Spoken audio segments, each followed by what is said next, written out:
Good morning everyone. Happy Friday. இன்னைக்கு morning breakfast சேமியா உப்புமா. சேமியா நெய்யில் பொன்னிறமாக வறுத்துடலாம். சேமியா உப்புமாவுக்கு வேக வைக்க வேண்டிய காய்கறிகள் பீன்ஸ், கேரட்டு, உருளைக்கிழங்கு வேக வச்சிடலாம்.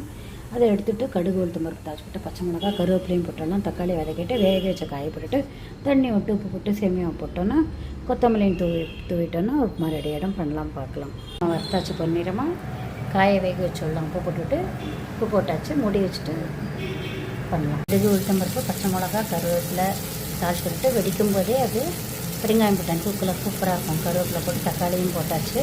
இது வதங்கி இன்னும் ஓரளவுக்கு வதங்கி எடுத்து வேக வச்ச காயை போட்டு தண்ணி விட்டு உப்பு போட்டு சேமியா போட்டோன்னா ரெடி ஆகிடும். கொத்தமல்லியும் தூவிட்டேன். காயை போட்டு வேக வச்ச காயை கொஞ்சம் ஒரு பிஞ்சு மஞ்சள் பொடியும் போட்டோம். கலர்ஃபுல்லாக இருக்கட்டும்னு இப்போ தண்ணி விட்டு உப்பு போட்டு கொதிக்கட்டும். அப்புறம் சேமியா போட்டால் சேமியா உப்புமா ரெடி ஆகிடும். தண்ணி விட்டு உப்பு போட்டு நல்லா கொதிக்கட்டும்.